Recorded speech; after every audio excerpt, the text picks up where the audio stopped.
Mr. Banerjee for taking time, and I would request our immediate former president, Mr. G M Kapur, to kindly introduce the speaker and welcome him to today's event. So, good evening, ladies and gentlemen. Great pleasure to welcome you once again to our Conversation 360. We do hope this will become, it has already become a monthly feature, and we look forward to continued operations here. It gives me great pleasure to introduce Mr. Sujoy Banerjee. I was very pleasantly surprised to see that he is our speaker, because I've known him on a different avatar. So anyway, I'm delighted to see his vast experience in the field of people management. And so I'll just briefly read out his biodata to introduce him to the group here. So as Group Chief People Officer and Group Head Marketing, Sujoy is providing strategic leadership direction to the human resource and marketing function of the group. He is a postgraduate in personnel management from Xavier Institute of Social Services. He is also a certified executive coach from Coaching Foundation of India. Sujoy is an industry veteran with over 3 decades of rich experience. He started his career in 1990 with Tata Motors at Jamshedpur, and since then has worked in various capacities in organizations like Dunlop, ICI, Philips, BOC, Organon, Eveready Industries and McNally Bharat.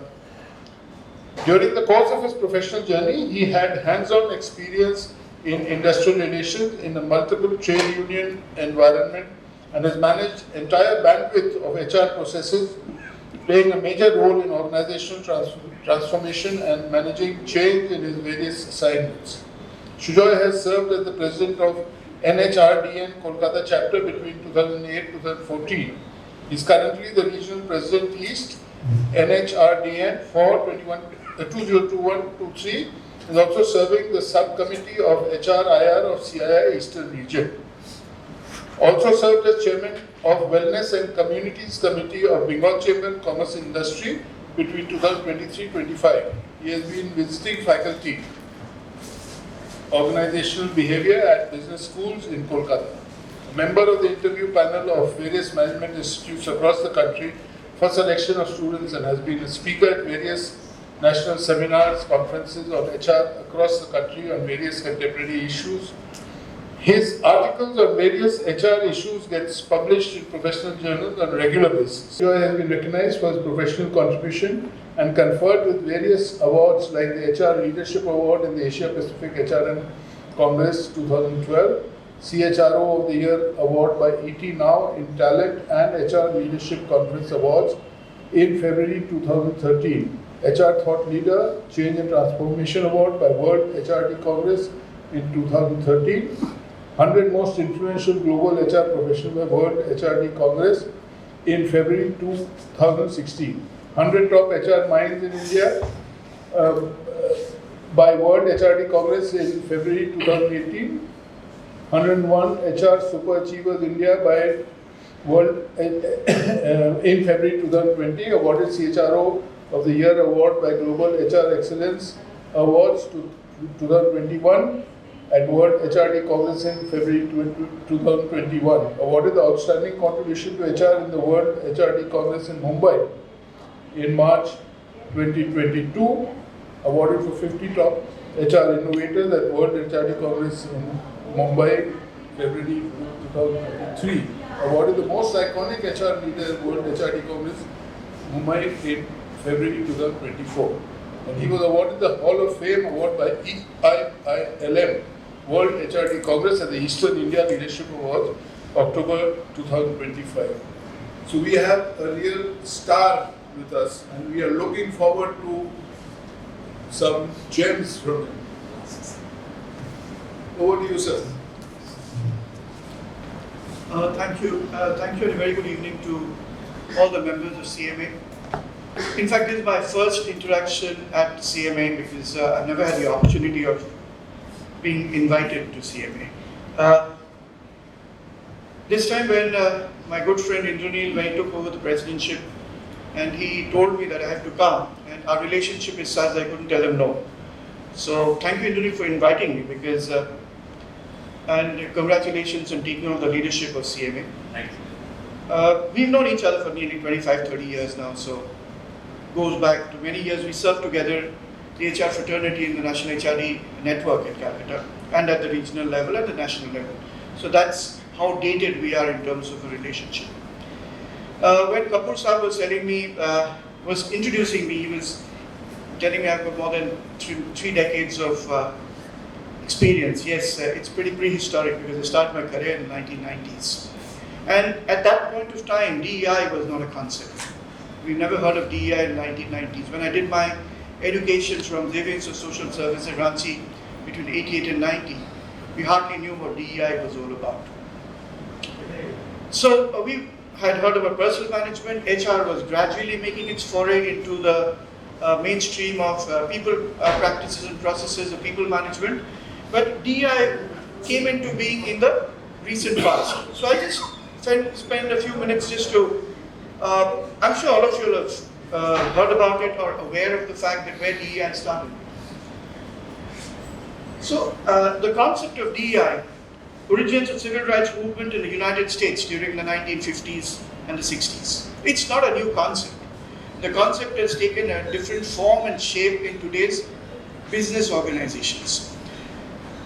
And how did it happen? Civil rights movement, if you look at the 50s and 60s, it happened when people like Reverend Jesse Jackson and the black movement happened in the US. They wanted to be part of the mainstream of the American society.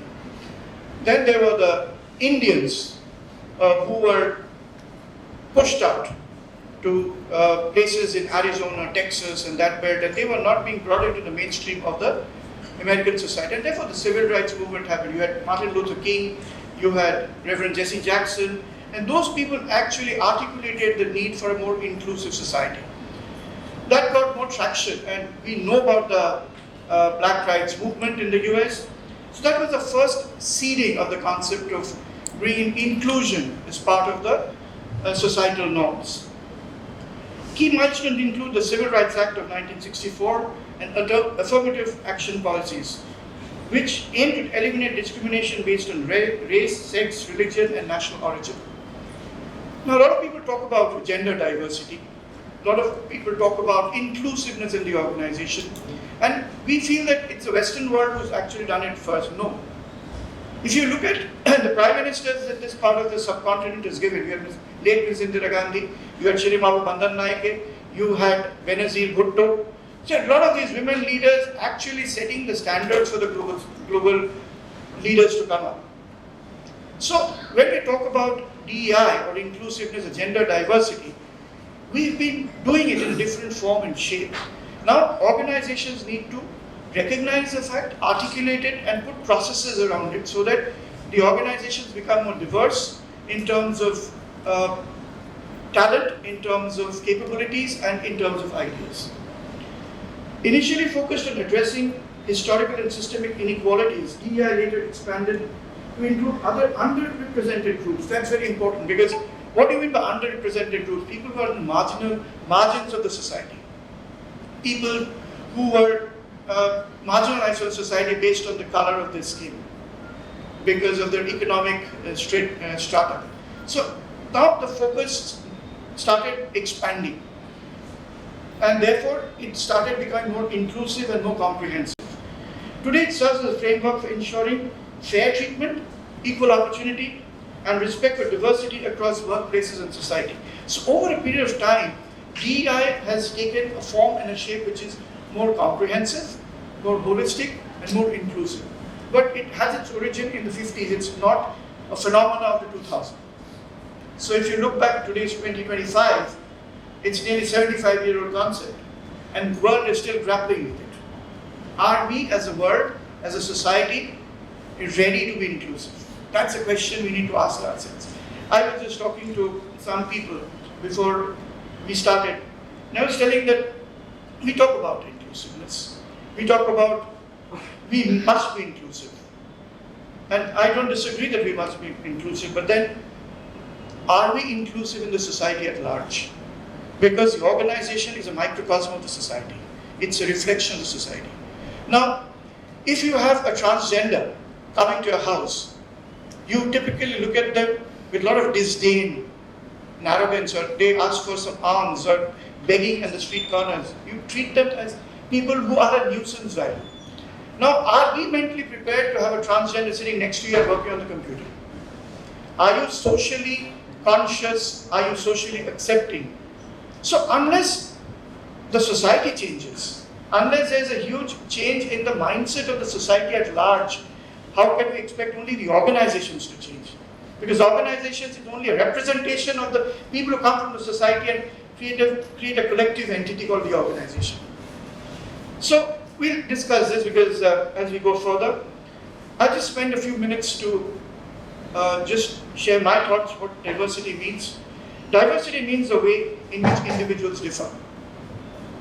Diversity refers to the presence of different backgrounds, ethnicities, gender, ages, and other identities in the workplace. Very generic definition. I'm not getting into semantics. Equity ensures that fair treatment and impartial access to opportunities and resources are provided to all employees, acknowledging that different individuals may need different support to achieve equal outcomes. Now, the second part of this is equality is not equity. It's very important to understand that equality and equity are not the same thing. They're two different things. Equality gives everyone the same thing. Equity provides each person with what they need to succeed. Accounting for the unique circumstances, remove barriers. Are you treating all your employees, say a person with PWD, physically people with disability, or people who have especially challenged in terms of visual ability, speaking ability, speech? Are you giving them opportunities also to perform at the same level as a normal human being? That's equity. That's not equality. You're giving him or her the tools or the facilities which enables him or her to perform the same level of efficiency and capability as an ordinary, so-called ordinary human being operates. That's it. That's equity. Therefore, equality is giving the same thing to everyone. You are treating all your employees the same way. Everyone gets a food coupon, everyone gets a transport facility. That's equality. You are not making any differences based on the benefits and the perks you give to people. But then equity. Are you equipping them, giving them facilities, giving them infrastructure to perform at the same level of efficiency, same expected levels of performance? And lastly, inclusion. Inclusion is the practice of creating an environment where all employees feel respected, valued, and have a sense of belonging, allowing them to contribute their unique perspectives fully. This is very important. This is irrespective of gender, caste, creed, sex, anything. It's inclusion which makes an organization sticky to its employees. It increases the level of engagement. We talk about great places to work. When you talk about great places to work, you're talking about emotionally engaged employees. They are not looking at their organization just another place where they come, they work, they get paid, and they go home. They feel for the organization. That's very, very important for the concept of inclusion, where I'm emotionally connected to my company.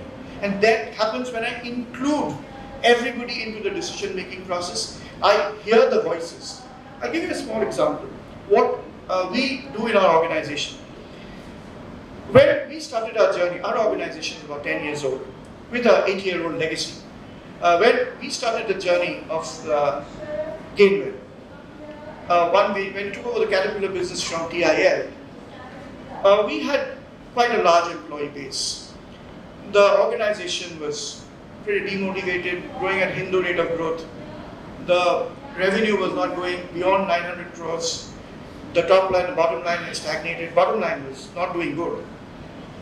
The first thing we did when the management change happened and new leadership came on board, we did something, an intervention called the large-scale interactive process, which is LSIP, where the last person in the mile, we all sat down together with 8 workshops across the country, and we heard the voices of the people, because they were not heard.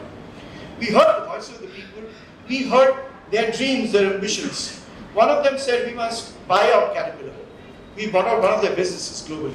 We bought out their underground mining equipment business, now that's Caterpillar. That business is now known as Gainwell Engineering. They don't manufacture those equipment globally, we manufacture it. Some people said that we must get into manufacturing. We bought up TIL last year. So we heard the dreams of the people, and we got the people to rally around. And got them to participate in projects, spoke to them, communicated to them what we can do, what we can't do. Because credibility and honesty of the leadership is very important to establish that relationship, to create that inclusive mindset in your people. They need to believe in you. They need to believe that you respect them. They need to believe that you hear them. They need to believe that you listen to them and respect and honor their point of view. You may not be able to accommodate everything, but at least when you listen to people, bring them on board, that creates a huge emotional connect. And that's what inclusion is all about. Inclusion helps people to also generate ideas, come up with new thoughts, come up with new initiatives, and take accountability of what they're supposed to do. That creates the stickiness and the belief in the organization, belief in the self. Okay, I will spend a couple of minutes on United Nations and DEI. I hope the Halloween doesn't disturb us too much. It's not as spooky out here as it is downstairs. Okay, United Nations. I just went to the United Nations site. My colleague actually did it. This presentation is a collaborative effort between me and a colleague of mine. She couldn't join us. The UN defines DEI as the key pillars of equal opportunity and human rights. United Nations is propagating DEI through its Sustainable Development Goals, 17 goals of SDG. And they have been talking about a just and equitable society where everyone will participate and thrive. Diversity means embracing differences, equity ensures fairness and access, and inclusion builds belonging for all. Just imagine a situation where in olden times, you didn't have ramps for people in wheelchairs to go up. Are you going to deprive them from enjoying a movie or coming into your workplace, or creating facilities in washrooms where the PWD or people with wheelchairs and those sort of limitations can access and have a normal life? That's inclusion. That's providing them with equity, treating them in the same way that they need this, like any other normal human being. They've just got some special challenges, period. So we need to respect them first and appreciate the fact that they're as good and even better than us in most of the cases. Once we accept that, accommodate that free thinking in our mind, then we'll be able to do whatever is expected to do from us as civilized society. So the SDG goal 5 talks about gender equality. It talks about achieve gender equality and empower all women and girls. Very important. A lot of countries in this world are still struggling with this. I'll give you a very small example. I was in a country called Saudi Arabia a couple of weeks back. We all think that Saudi Arabia is a very backward country, women are oppressed. I'll share with you, it's not an incident, an experience. I came across a university, it's called the Princess Noura University for Women. 25,000 women study in that university, in Riyadh itself. The quality of education is international. They are spending money on women's education. So countries are waking up. Countries are waking up to the fact that yes, women bring a different element into organizations, into civil society, into life. India has been doing it in bits and pieces. We talk about protecting the women. I will reserve my comments. I don't want to be political in a state where I'm standing now, or in a country where I'm operating from. It cannot be only in paper or in acts of posh or something like that. You just can have a sexual harassment policy in a company, have an IC, and that's it. Everything flows out of the wind. That's a requirement, so companies have constituted it. But are we actually providing a psychologically safe place for women to work? Are we stopping workplace bullying? Are we stopping male colleagues to ask for favors from women? Are we doing that? Are we sensitizing our male folks? I always tell my colleagues in HR that please don't give, at the time of induction, talk about sexual harassment policy to the women. Tell the men. sensitize them how to behave. They need to accept the fact that women are as equal as I am. And at times in our organization, we take women trainee batches every alternate year. That's important. We need to practice what we preach. We cannot just have a policy, we cannot just have a process, and then we forget about it. Promote equal opportunity and inclusion globally. That's the SDG goal number 10. So, I was just sharing with you the global mindset. I was just sharing with you the global mindset on what is happening in the space of DEI over the years. So, it's not a new phenomenon. It's an existing phenomenon. It's taking a new form and shape and new awareness. And why has this awareness come? We need to be more inclusive. We need the organizations to be more participative in this dialogue of bringing people of different abilities and different capabilities into the mainstream. So India's perspective on DEI. We have the constitutional articles, Article 14 to 16, which talks about right to equality and non-discrimination. B.R. Ambedkar wrote it in 1915. We go back to it only when we have cases in the Supreme Court or in the High Court.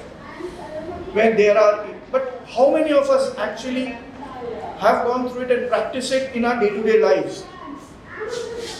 Right of Persons with Disabilities Act promotes accessibility and opportunity. Now, with these sort of things, compulsions coming in, institutions, government are forced to provide opportunities and facilities to people where people can be accessible. Otherwise, just imagine we are talking about wheelchair people or people with visual disability. How do we enable them to perform? I have a friend of mine who works at PricewaterhouseCoopers, Asif Iqbal. And they have braille-based monitor and keyboards for people to operate. That's sensitivity, that's inclusion, that's appreciating the fact that this guy can also do coding, this guy can also do his work as good as any normal human being can do it.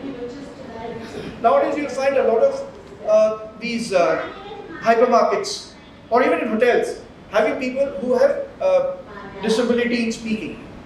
So they are called deaf and dumb, that's not a word typically used, but then challenges in hearing and speaking. Now I usually, when I go to my office in Greater Noida, I put up in a hotel called Crown Plaza. I was pleasantly surprised that when I check into the hotel, at the counter the person speaks. The moment the bellboy, he has a name out here, he makes some signals to me and he escorts me to the room. I've got no problem. He communicates in his own way. We cannot be saying that yaar isko baat bolna nahi aata hai, isse kya hai. Moment we get into that mind space, these guys will always be marginalized. Even in places like Spencer's or Pantaloons, you've got these people in the cash, they have physical disabilities, they have no problem, they're doing their work as efficiently and even better at times than normal human beings can do or they do. Because they know that they have to prove themselves, they're still in that challenging mode. They are constantly being challenged saying that boss, you guys need to prove yourself, so they do a better job. They put that extra effort. We normal human beings, we think that, oh, we are God's gift to mankind. We don't need anything. So we spend our time in the most unproductive manner. They are the people who spend 7.5 hours at work or 7 hours at work and be more productive. So they have taken the challenge and they're pushing us to perform better. POSH 2013, POSH Act, everybody knows it. I don't want to get into that. Not the best ways to have an act in this country, but we had to have the Nirbhaya case and then it happened. Don't ask me about Garg. What happened? A lot of cases are happening in the city after that. Nothing has happened. It's a paper tiger. It's a paper tiger. How many of the cases get proved? They go on, तारीख पे तारीख चलते रहता है, no solution. That's the level of commitment we have got as a society towards these issues. So unless, as a civil society, we change, organizations cannot change. Because we are representing the society within the organization. Then the Transgender Persons Act safeguards against employment biases. This is an act, but then how many of us are ready? As I said, I ask myself, put my hand to my heart and say that, am I willing to recruit a transgender competent professional as part of my HR team. Am I ready? If I'm ready, is the rest of the organization ready, or will they look at him with a lot of physical looks and say that, stay away? How many of us like a brilliant director like Rituparna Ghosh? Outstanding creative person. But we spend most of the time talking about his clothes and his attire more than his movies. So we are not yet prepared because the sensitization is not taken from the school. It has to happen from the school. It just cannot, because the seeding of awareness happens when the mind is soft. And that has to happen at the school level. Parents have to be sensitized, children have to be sensitized. Now we are talking about soft touch, bad touch, good touch, these sort of things are happening. But are the children also being taught that there will be some children or there will be some people in your life who will be different? The younger generation, I'm happy, are more welcoming. They are saying that, so what? So what if people are different? So what if people is queer? They have different sexual orientations and preferences. So what? But that generation is just coming into.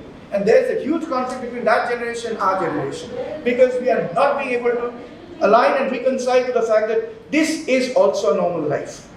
And they deserve to be out here.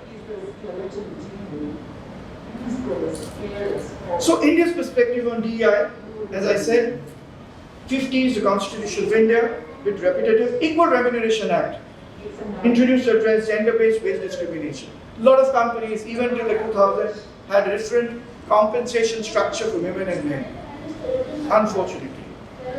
Now, hopefully our organizations follow equal remuneration principles. The POSH Act, we talked about it. Companies have mandated appointment of at least one woman director in relevant companies. The government, at various points of time, had to impose certain compulsions on us to be more inclusive. Because at times we, given opportunity, are not inclusive, voluntarily. I'll give you another small example. One of the oldest premier social institutions in this country, Calcutta Club, has its first lady president after so many years of existence. I belong to a club, a Tolerance Club, where Kapur Sahib, we are both members. We haven't had a lady president till now.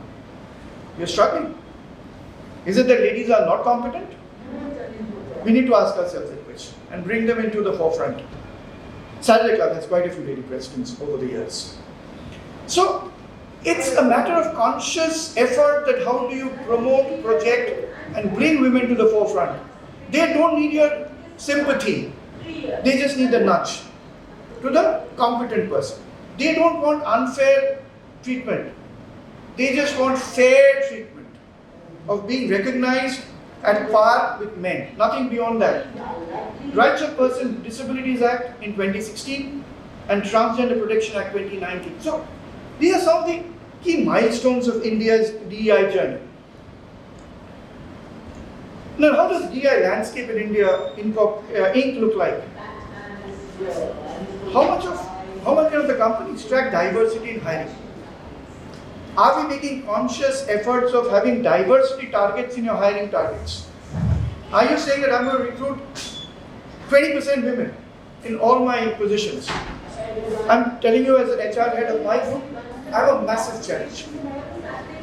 Women are seen only to work in support functions. It's not true. We work in underground mining operations. I'm telling you, there are women who are wanting to go in underground mines, provided we provide them safety. Director General of Mine Safety, DGMS, has also allowed women to go to underground mining operations, provided you provide them the safety norms. Women cannot go down alone, there has to be a group of women, and there are various norms. But the line managers, nahi yaar, झमेला मत बढ़ाओ सुजॉय यार, क्या करना पड़ेगा अलग से इन लोगों को शिफ्ट में बस देना पड़ेगा, सेफ्टी देना. It is a mindset problem. It is a mindset problem that we suffer from. And most of us don't track diversity when we hire people. Do we have a diversity target in our organizations in terms of attracting talent? Most of us don't. Diversity interview panel. How many women sit in the interview panel? Because, let me tell you, women bring a different flavor and sensitivity to an interview panel. At times, in a male bastion, we often miss that. They ask a lot of questions which are very relevant, which are very sensitive, which we might not be aware of, or we are aware of, but it doesn't come to our mind at that point in time. So they bring in new dimensions. So diversity in interview panels still, in my organization, honestly, we're still struggling. Participations in employee resource groups. How many cross-functional teams have women in them? We need to have certain targets within the organization. These are sort of data points which NASSCOM had published. Maybe their population was more the IT company. If NASSCOM has done this, primarily it's IT companies. If IT companies have this sort of a data set, you can think what traditional companies are going through. Because IT companies have more women coming into the IT world. Pay equity across groups is now more or less established. Retention rate across groups, yes, another very important point to be noted here for organizations. Women leaving the organizations, men leaving the organization. Why do they do it?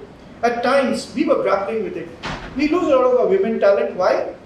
Because the woman has to follow the man to his or her place of posting when she gets married.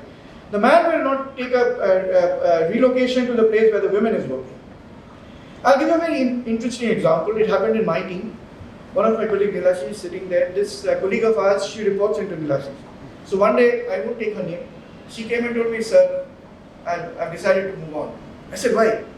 She said, Shadi ho raha hai. I said, Shadi kahan pe ho raha hai? She said that my husband works in Ahmedabad, so 2 cities is married life. I said, fine. I agree to the fact that distant relationship doesn't work. What does the husband do? So then she gave me the profile, and in one of my group companies was looking for that talent, that sort of a talent. I said, "Tum kahin nahi jaoge, main usko naukri deta hu yahin." So that guy has joined TIL as one of the key members of the supply chain team in new vendor development, and he's an engineer. He's a brilliant guy. So I had that opportunity of retaining my talent, not letting her go, because I had another opportunity.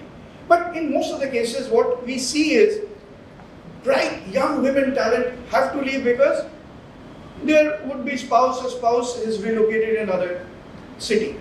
And it's very difficult at times to manage a married life staying in 2 different cities. A lot of people do it successfully, but it's a challenge. Let's not deny that fact. So, how much do we look into the retention rate of men and women? And why do women leave? Have we tried to figure out? Is it only this?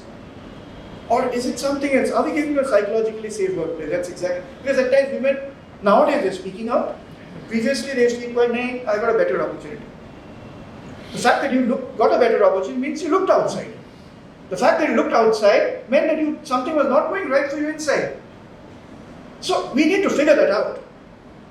Why your women talent or our women talent are leaving the organization? Because I'm telling you, if a women talent leaves, 5 women talent leaves, and 10 men talent leaves, equivalent. Promotion rate across groups. Are we studying that? Are women getting promoted duly, or moving up the organizational ladder duly, or they getting developed? Capability enhancement is happening. So here's something. Some of these matrices that we need to follow in our organizations to ensure that we are on the right track, or we are embarking on the right track. Because these are some of the key dimensions. How many women leaders we have in the C-suite, or as part of the board level? Now there's a mandate. We're going to have women directors. If that mandate was not there, how many organizations will have it? Give it an option. How many women leaders do we have? At times, as a man, we find it difficult to report to a woman. We report at home, but when it comes to the office, we have a huge ego problem. Then I know more than her. Why? How? So these are some of the issues that we need to spend some time, think about it. I'll just share a few best practices which I thought is important for us to go through. TCS, and name the companies because it's worthwhile naming the companies. Barring mine, I wanted to hide that. My colleague said the name. If we mention them, we should mention our name also. Gender neutral parental leave. Equal leave for both parents promoting shared caregiving, very, very important. We have just moved into adoption leave. Even we are allowing leave, even companies are allowing leave post IVF. Because IVF is now becoming a very regular, not a regular phenomenon, a very common phenomenon. So post IVF, because adoption is very important, because both the mother and the father has to get used to the child post adoption. And it's equal responsibility. You cannot say, my wife is going to look after it and I'm going to go to office. No, it's a shared responsibility. TCS Mindtree, Women Empowerment through Education, Mentorship and Networking. They're focused, very focused program on women empowerment. Employee resource groups, active groups of women and underrepresented communities. TCS being the size it has got a large number of interventions, initiatives.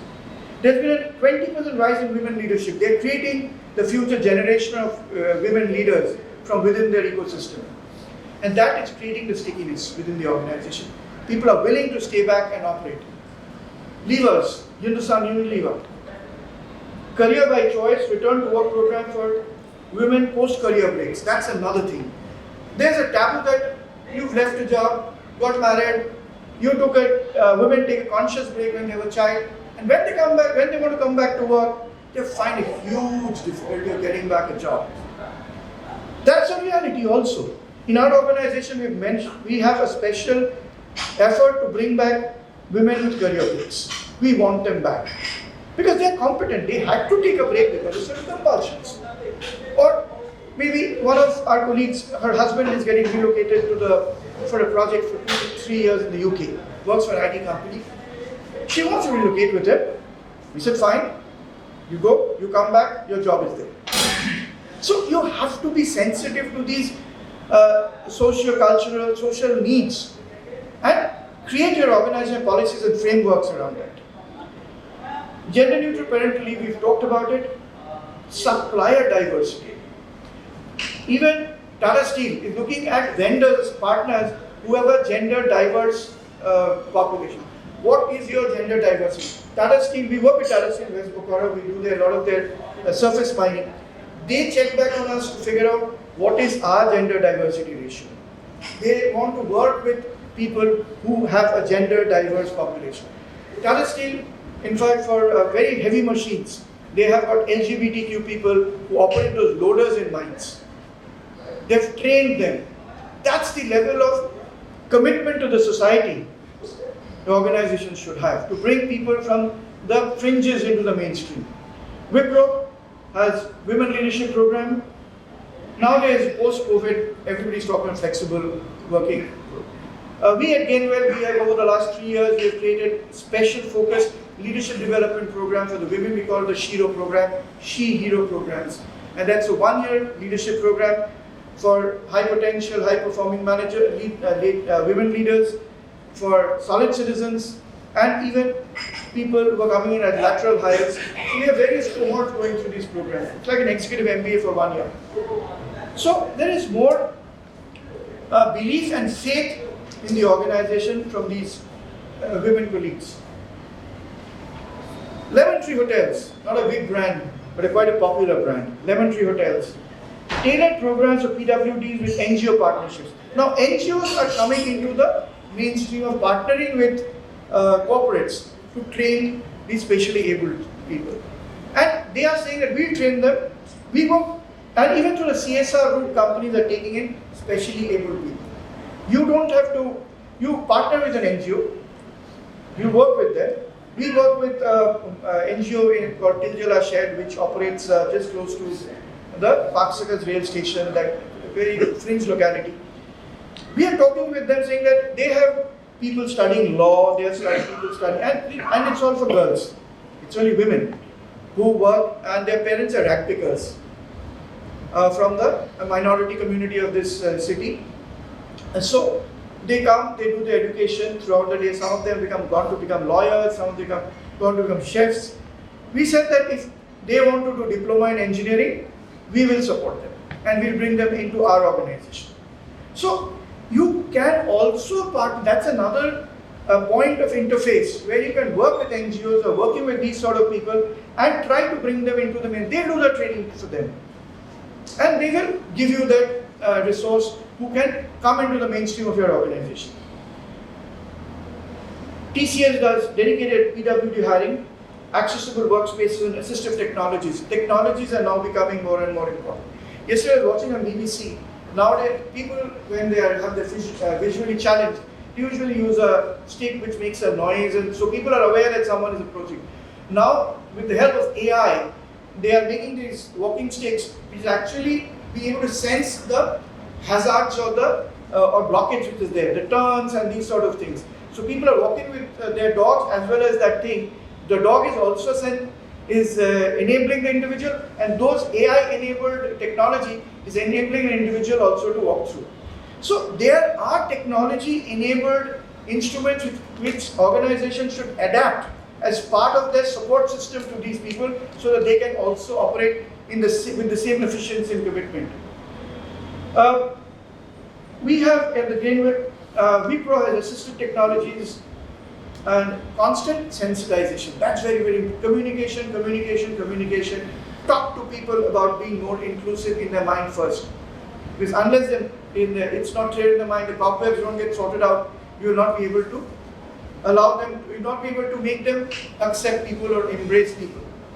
Again, at a group level, we also have some of our good designers, in fact, web designing people or graphic designers. We have a brilliant girl whom we didn't know. One of my colleagues said that a cousin of mine, she can't speak or she can't hear. Outstanding painter. She never worked on those technologies on the monitor. So we trained her on that. We trained her on Canva is a very easy thing for her. We trained her on various other technologies. She's giving brilliant output. She just needs to be communicated properly. And do we have the patience of communicating it? Do we understand what she understands? That empathy is very important. When we pass on input to her, she takes a bit of time. But do we have the patience of accepting the fact that yes, she will take time, but she will deliver something which we may not be able to deliver. So that sensitization is very, very important. I'm coming to more or less the end. LGBTQ plus inclusion and allyship. It's very, very important. Accenture in India, very evolved company. They have global practices. LGBTQ plus ally programs. You create these allies who will work within the organization to create that sensitivity. And bring in more LGBTQ plus people who can then create a cohort and feel emotionally secure in that environment. Otherwise, they can get very hostile because the world has been hostile to them. The world has been critical to them. So their defense mechanism is offense. Because they feel that these normal human beings don't understand us. So there should be a transition support for them to settle into the organization. And there are global LGBTQ plus forums or employee resource groups, because Accenture being Accenture in terms of its scale and size of operations, they have done that. Infosys does it. Again, these IT companies, they work globally. So they have to be more inclusive in their global practices and their global people processes. Mahindra Group, Indian company, very evolved. One of the best. I have huge regards in HR professional to the Mahindra Group. I've learned a lot from the Mahindra Group because one of the ex-National HR Network presidents, Rajiv Dubey, was the group HR head for Mahindra and had spent a lot of time understanding what Mahindra does. And phenomenal work, because Anil Mahindra believes in people. And if your CEO or the chairman believes in people, then half the work is done. That's why at Gainwell, we take a lot of pride. My chairman believes in people. He says people first and then anything comes.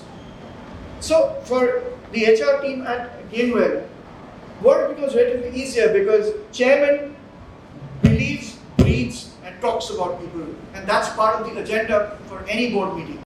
So if that's there, that's a huge sponsorship support that you get. But that all organizations don't have it. So there we'll have to navigate those challenges, create that awareness, bring about the cultural transformation. It's challenging. It's not so easy. Easier said than done. But bring more and more women into the leadership role. That's the first and foremost thing organizations can do in their own way, the smallest way. Okay, My second last slide.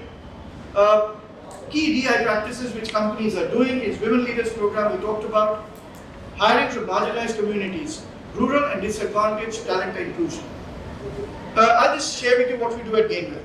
Through our CSR program, we have something called a program which we partner with a implementation partner where we take from the BPL families, men and women.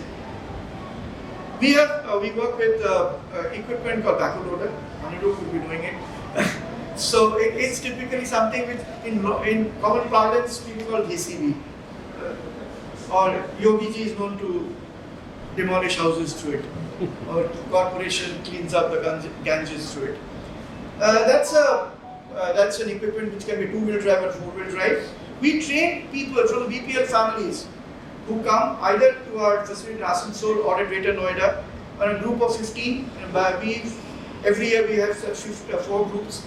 We train them for about a month. We pay for their hostels, everything is taken care of. And then we provide them employment not in Gainwell. Then it doesn't become a CSR. We provide them opportunities for implementation partner to a JCB or a Komatsu or a SANI or any one of these competitions. One guy has gone to Dubai and he's making a living from it. So you're changing people's lives. And you can also bring them into your mainstream. So what are we doing in the process? We are creating a talent pool, employable talent pool, and in future if they want to work with us, they're more than happy. Then we scale up their capability. We are creating service technicians who can go and attend the machine beyond operating the machine. So now, and there are women coming. In a program in Guwahati, Northeast, we were 5 women in a cohort of 15. And they are saying, we want to drive a backhoe loader, we want to drive an excavator. So people are wanting to come, just give them that opportunity. Open the door and you'll see the world change. So that's one commitment that we as an organization have done to bring in people from the marginalized and rural societies. We worked in Rajasthan. Rajasthan is a very conservative state. In a place called Jhalawar, we had a program where we run a similar training center, and one of our technical trainers in Greater Noida is a lady from Jhalawar who got trained on backhoe loader operations and service technician. Now she's a technical trainer with us. So, and we're going to work on the unconscious biases. We have an unconscious bias, all of us. Let's not run away from that fact. We have an unconscious bias that women can do this, women cannot do this. Women are only capable of doing this, women are not capable of doing this. We have to get rid of those biases. You will work with inclusive supply chain, partner with diverse vendors, people who believe in diversity. Leadership awareness programs, DEI excellence programs. So have an approach which is 360 degree, that's what I'm saying. It's just don't limit yourself only to gender diversity. Because diversity, inclusion and equity go hand in hand. You cannot do one without the other. They have to be going in the same track together. My last is, I was struggling to figure out who are the corporate leaders who actually gone out to the world and said, I'm a lesbian or I'm a gay. You know these two leaders. Beth Ford, CEO of Lando Lakes Incorporated, first openly proclaimed lesbian woman. She said, I am a lesbian on a global platform. Tim Cook, Apple phones all over. A lot of people talk about Mark Zuckerberg also having certain preferences. But they have come out and they're successful. Their preferences, their sexual orientations haven't stopped them from being successful. And normal people have worked under them. And they have led organizations which are successful. So, with just these few thoughts in, I just want to leave a question to your mind. We can have a conversation. Are we, we ask this question to ourselves, whichever organization you present. Are we as an organization currently on the verge of DEI, that is acknowledging it, but not fully integrating it? Or we are ready to apply DEI practices in a meaningful and sustainable way? This is a question we need to answer ourselves before we embark on the journey of DEI. So, I'm leaving this thought in your mind, parking this question on the table. Let's answer ourselves this question. Maybe that will prepare us better in the DEI journey going forward. Thank you for listening to me. Open to questions. Thank you so very much. Yes, please. Yes, please. It's been a great. It's been a great session where I could learn a lot of things. Just one or two things I would like to highlight. You talked about the DEI in US, and we have the challenge in India. I think there are a lot of difference. Although we are a great country, everyone in the US is a migrant. Ours is a very ancient country with so much of cultural differences. So what would be the basic difference in approach? That's the first challenge. And DEI as a strategy, unless we include it as part of the HR strategy, you see, we are not doing justice to the organization growth, particularly with technology impacting so much. Now we need to ensure that this DEI is, the challenge is, as I said, the cultural differences, the skill differences, the characteristic differences. Unless we address them and take that into account, we cannot create a team and the team cannot work. This is my submission. I would like your comments. Okay, wonderful. That's what I said. You're right. US is a country of migrants. People from all over the world has gone there. We are a country which is steeped in tradition. Our tradition has both the aspects. We have Nari Shakti. We do puja to the goddess, where we say that she is the mother, where we say that she is the supreme power. She gives birth to the world. If we acknowledge that the mother is the power of all power to the men, then it is time that we bring that power into the mainstream. As I said right in the beginning, that India, or not only India, the subcontinent, we've had late Mrs. Indira Gandhi, one of the first leading women prime ministers in this world.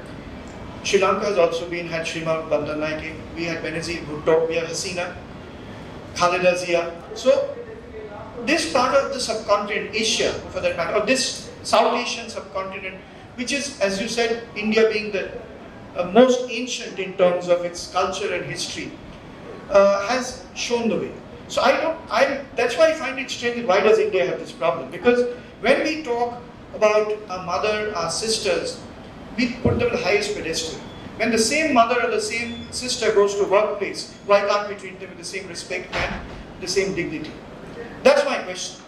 And that's a bias, unconscious bias, that a woman who comes, and it has been created over a period of time, sir. It's people, for their convenience, have created this myth. They want to rule the society, they want to have a patriarchal approach towards society. You go to the Northeast, it's a matriarchal society. The properties are listed in the name of the woman. And so there are matriarchal societies which are there in this country. We, under the umbrage of religion, under the umbrage of accepted social norms, we have preferred to keep them to do only chula or chakki. So that is a thing which the men over a period of time have, adulterated the society. We are at fault. Indian history, Indian tradition, Indian mythology never said treat women with less dignity. And we are teaching the world. We can teach the world what women dignity and women respect actually means. And there are umpteen number of cases in mythology, in religion, whether people don't even believe in mythology, there are cases. You've had women leaders, political leaders, freedom fighters who have led the way.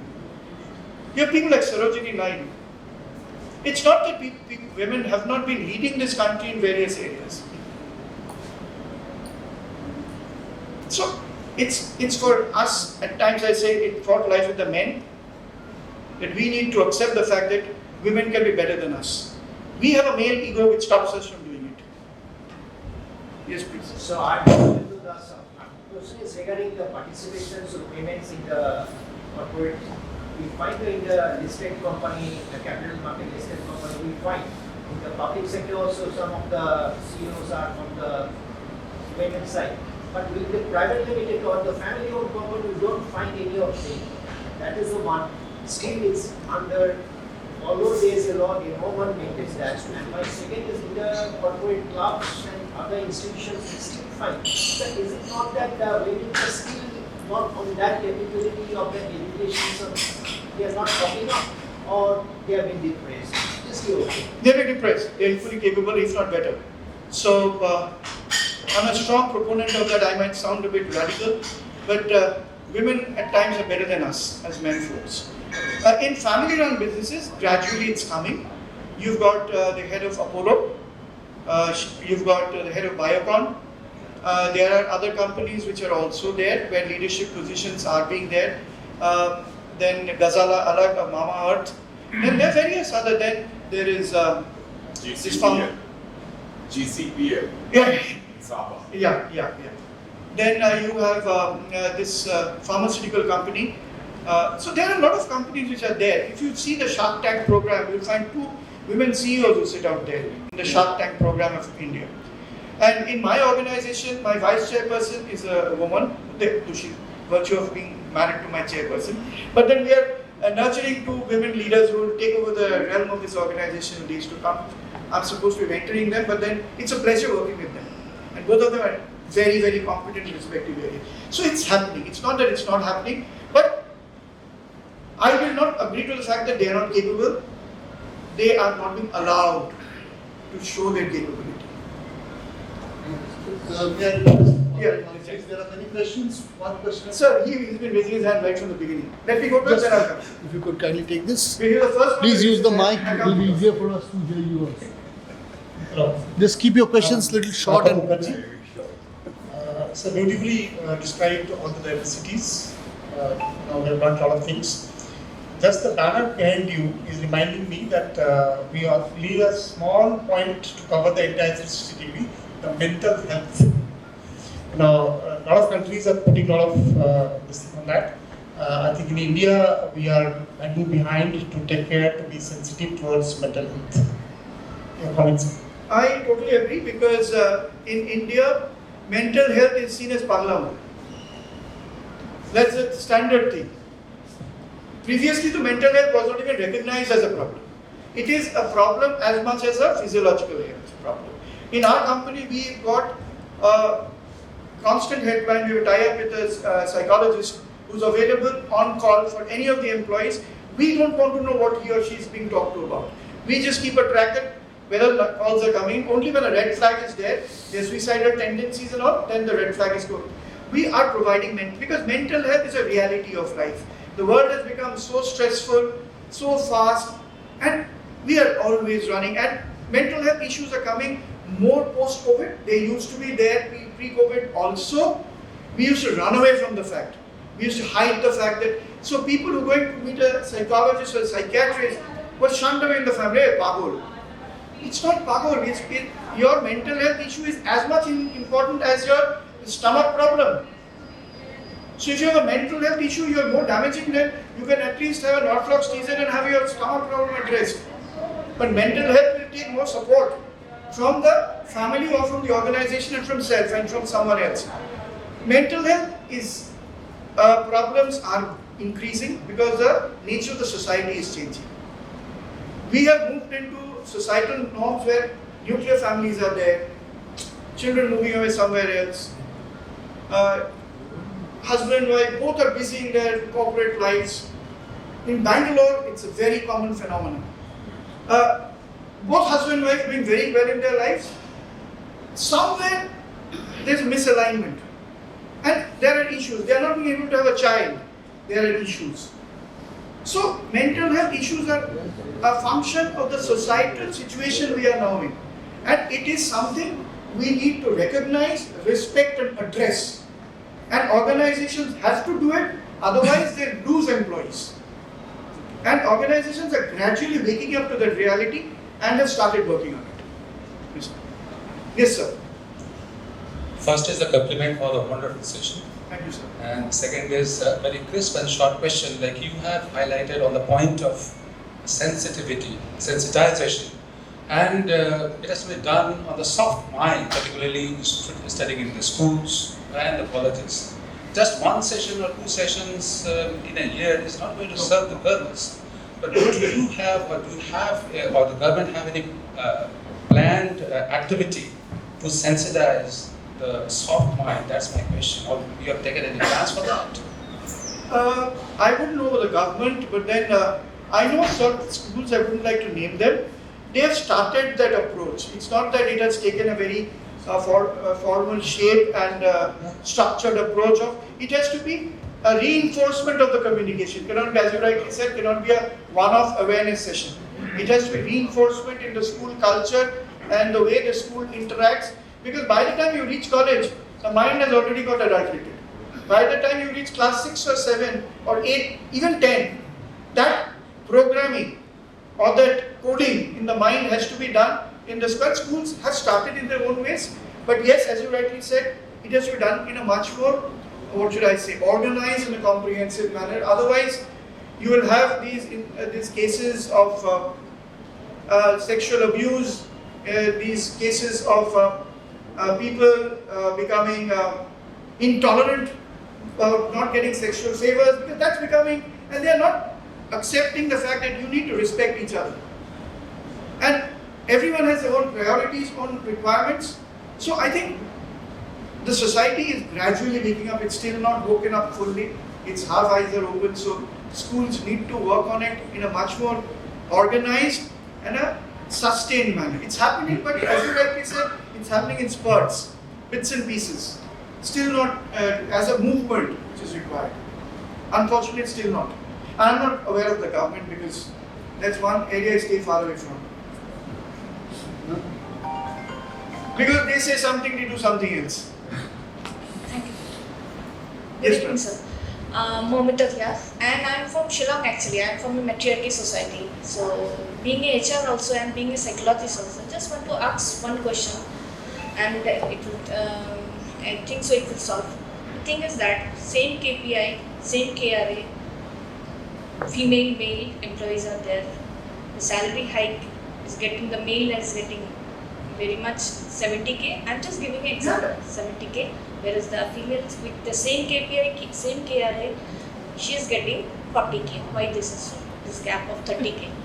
Ma'am, I think it doesn't happen in my organization. We don't believe in that. It's an organizational belief. It is something which is in the DNA of the culture of the organization. Because I fortunately haven't worked in organizations where this practice was done, to be honest. Let me tell you, I have worked with some consultancy. I have worked with consultancy. 3-4 companies in Bangalore, West Bengal, or in Mumbai. I have seen this. No. What you're saying is, I'm not saying it's a practice which is not there. I'm not at all denying the fact of its existence. It is there because, again, the unconscious bias is that this lady, her husband must be working. So उनको 40k दे दो, उसी पे चल जाएगा. This guy is, I think he'll be running around much more. So these are unconscious biases, and the leadership, it's a leadership who has to send this message that this is not acceptable. So it is a. Where is stacking, sir? Is it the top level is stacking? It is because the leaders of the leadership team of the organization has to believe in equity and fairness. It cannot be the fact that one manager believes or one manager doesn't. So it has to be an accepted, it's part of your value architecture of the organization. Your value system should say that it has to be a fair organization.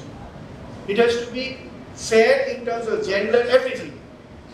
So that has to be part of the value system, DNA of the organization. It cannot be otherwise done. The leadership has to practice it day in and day out. Second is Yeah. enterprise. Huh? Can this differentiation of salary happens in the government? I am not too sure government enterprise, but government I'm not too sure because Indranil is a better person to answer this because It's not there. So because there are very strict norms and frameworks available. So in government it is not happening. So in private sector it is. Maybe proceed to the next question. Hello. Sorry. Yes, sir. Good evening, Mr. Banerjee. Thank you very much for a very enlightening and very knowledgeable lecture. And my question is regarding family-owned organizations. Now, in Kolkata, you don't have much choice. The companies you talked about, I'm sorry, you may disagree with me 100%. It's very difficult to get a job in those companies, TCS or Accenture, or even Wipro also. And Calcutta opportunities are very limited. Infosys has just stepped in Kolkata. You know far better than me anyhow. So my question is that we have no choice but to work in family-owned organizations. Now, forget about gender equality. I'm not airing any grievance or complaint or like that. In Kolkata in general, the owners are exploiting the unemployment situation. Here, highly educated people don't get jobs, and they are discriminated between illiterate and literate. The illiterate people working is getting more salary, more perks. Forget nobody, no company gives you perks. I'm very sorry. The family business, provident fund, gratuity, they are not giving medical, and they are supposed to give. What is your, as an HR expert, what is your opinion? Why this sort of discrimination compared vis-a-vis Western India or North India? What you are saying is absolute reality. I will not even deny 100%, deny any percentage of the statement that you made.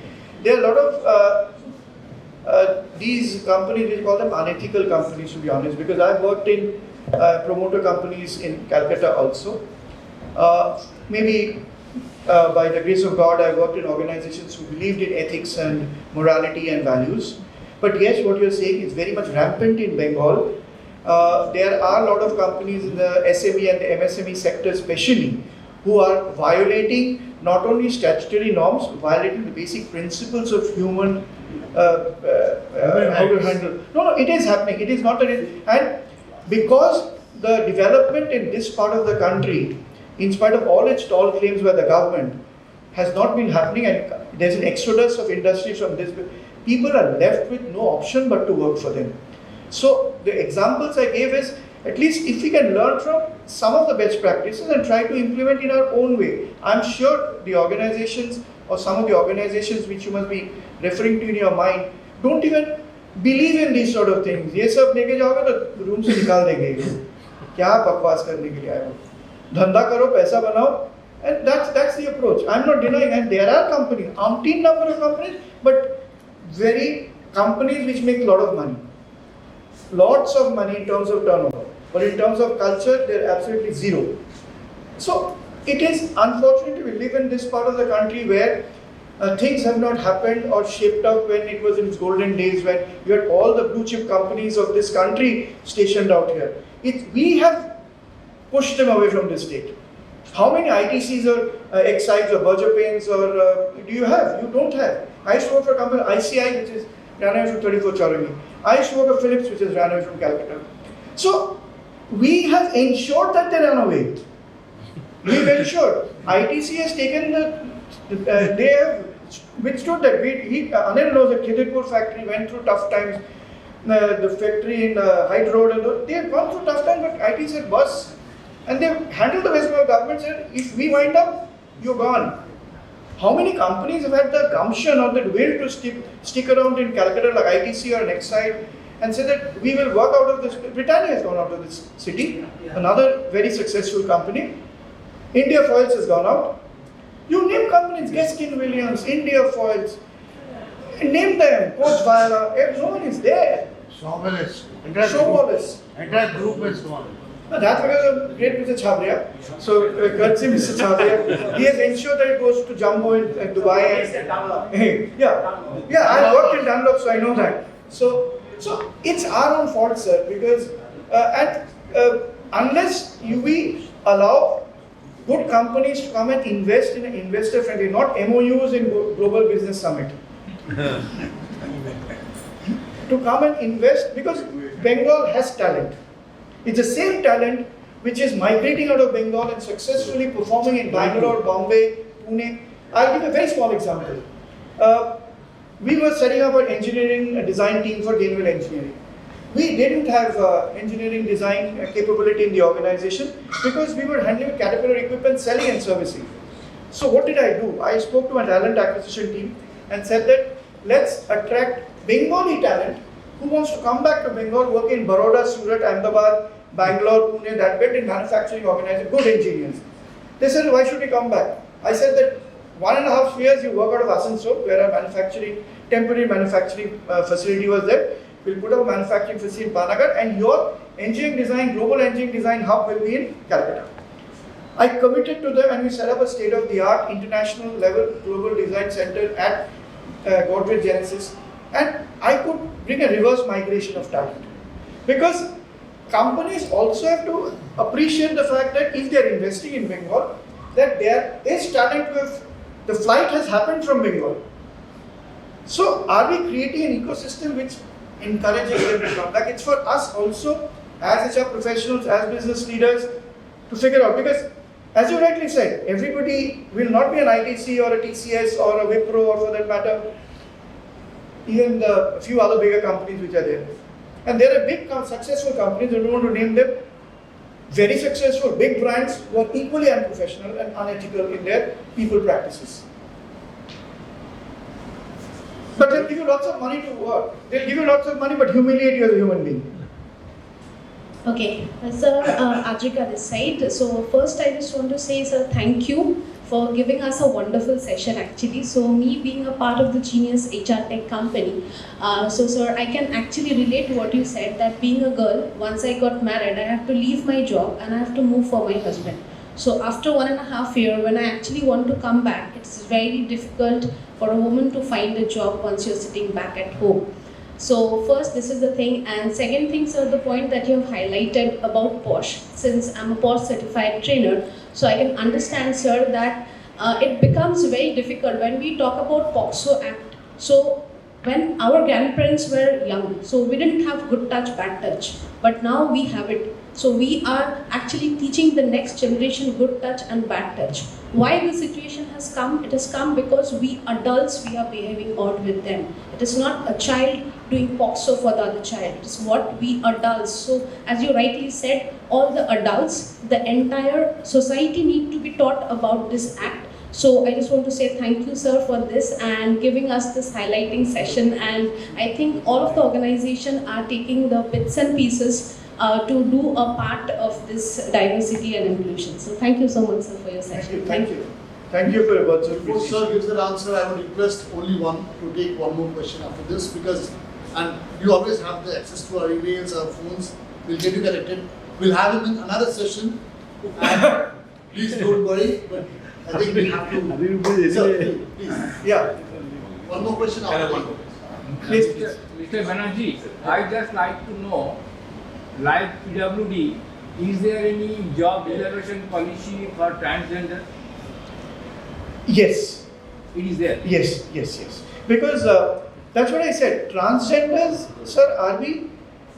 There are companies are recruiting transgenders, but the question I raised out here is: are we willing to accept them? Accept transgender? Because I would like to have a transgender in my company. To be honest, we've had this discussion. We have a diversity council, but then our leaders have asked ourselves. We have asked ourselves to our conscience that are we as leaders ready to accept, because we don't want somebody to join in just for a trophy that a transgender has joined my company, and then the transgender goes to the harassment of the life. So are we ready to accept? I'll tell you a very small example.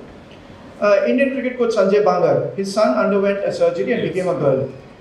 She was in this program Rise and Fall. And I've heard people in my office canteen making very derogatory comments about Sanjay Bangar's daughter. So if my organization, some people are still not accepting the fact that a man who had women wanted to be a woman, she's changed and become a woman after a lot of surgery, and I'm not mentally prepared to accept her as part of the larger society and making fun of her in a television program, am I ready as an organization? But yes, companies do have, progressive companies. As I said, Tata Steel has, they have trained people in LGBTQ operators to run excavators, loaders and big vehicles in their mine sites. They have. But they have sensitized their ecosystem better. Because Tata Steel has been working in that belt of Jharkhand for long. They work with the tribals, and there has been over a period of time that sensitization of bringing the society together and bringing everybody on the same page. So it's a time-consuming process. We need to look at them differently rather than only seeing them as begging or asking for money when there's a birth at home or there's a marriage at home. They also take advantage of this, to be honest. They do. So it has to be a two-way street. So there has to be more conversation with the community and giving them opportunity. It cannot be a one-way street. They also need to understand the fact that what is their role in the mainstream of society, provided when they are given that role. Can I end with one thing? No, he has asked one question. One second. He has a question before that. No, I just want to say before that. He has asked one question that in any organization are we doing that diversity, exclusive and inclusion? I am proud to say we are a listed company and we are part of the group where my group CFO, my group CS, my vice chairman are all ladies. The same thing before. So it's a... All my CFOs, the different entities are women. We have made it a point that CFOs in our group entities will be women. So, and they are doing better job. Thanks. We already have one question. I might ask one question and one is from him. So yes, please. One quick question, sir. First and foremost, there's so many people asking so many questions. Your overall presentation was brilliant. Thank you for that. It's a lot of thinking comes. See, I have I have a certain different way of looking at it. Okay, so I'm kind of bold enough to ask this right now. Personally, I have had a corporate career for almost 20 years.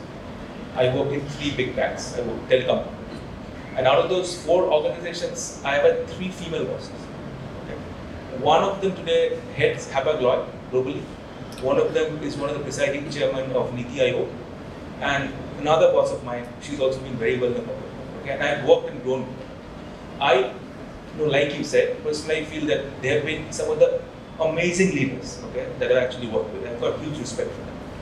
My mother 40 years back, was working till this time that she started joining the family and we started. A few of my mosses had worked in, companies like Siemens. My question is, where was DI then?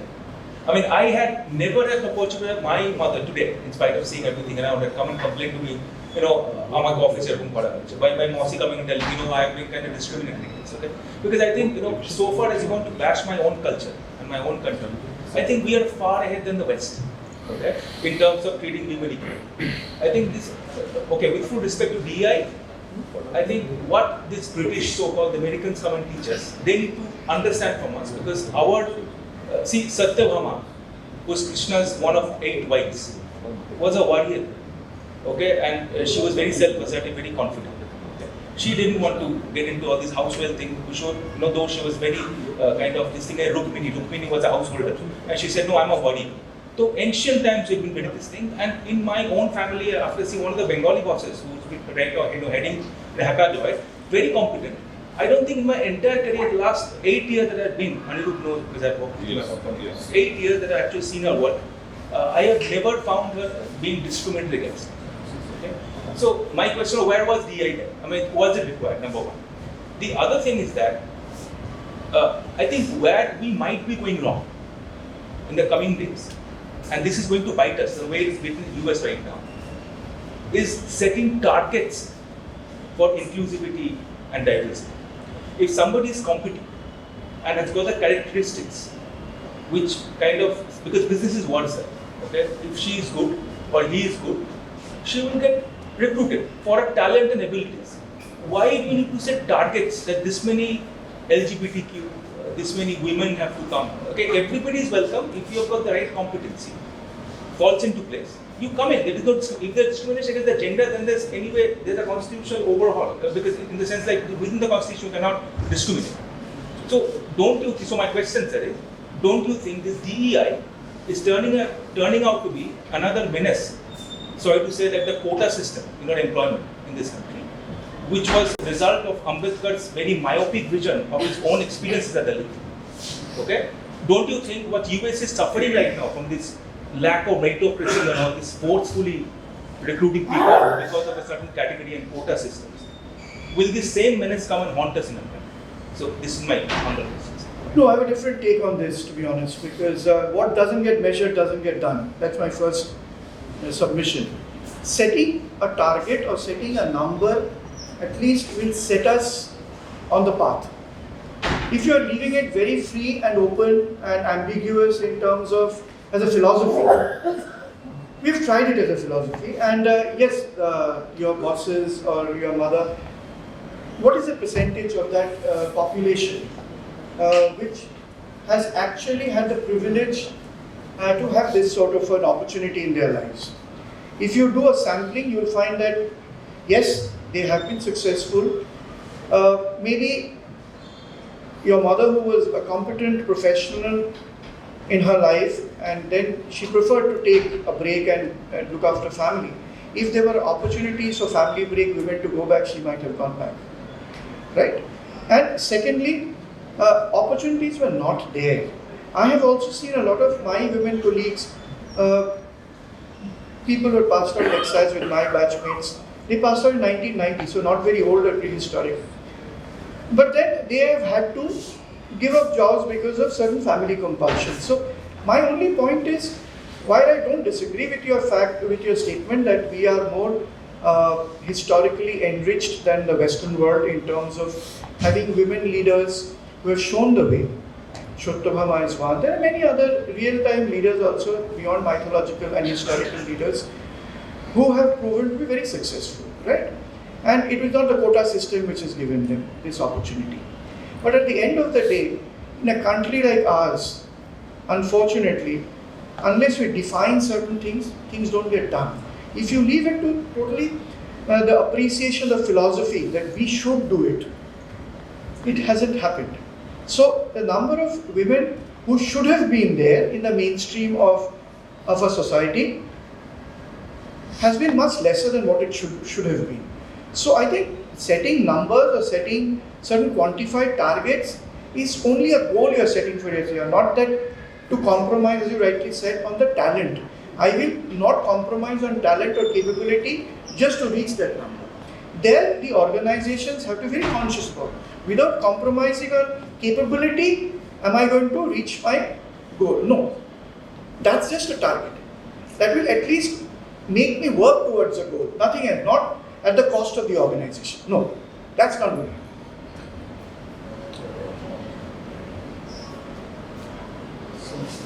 With the permission of our President and immediate former President, if it is okay with you, we can propose the vote of thanks to Sir and a small memento on behalf of the CMA. Sir, may I request both of you to kindly come up here. Mr. Garg was also here. Yes, sir. Before I request them to do this, owners, Mr. Banerjee, there is one small memory I would like to bring back to you.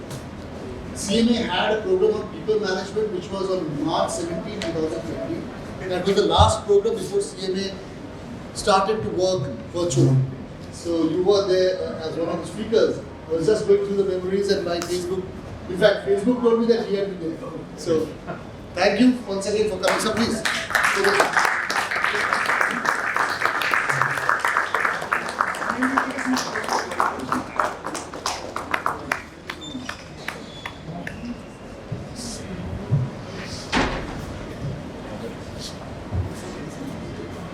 Finally, may I request Mr. Indranil Banerjee to kindly propose the formal vote of thanks. Good evening. Thank you, ladies and gentlemen. And it is always great to listen to Sujoy. Many years I have associated with him. The best thing is he is always ready to give his best. And I think that is the most justice for all of the attendees. Thank you, Sujoy, for the wonderful session altogether.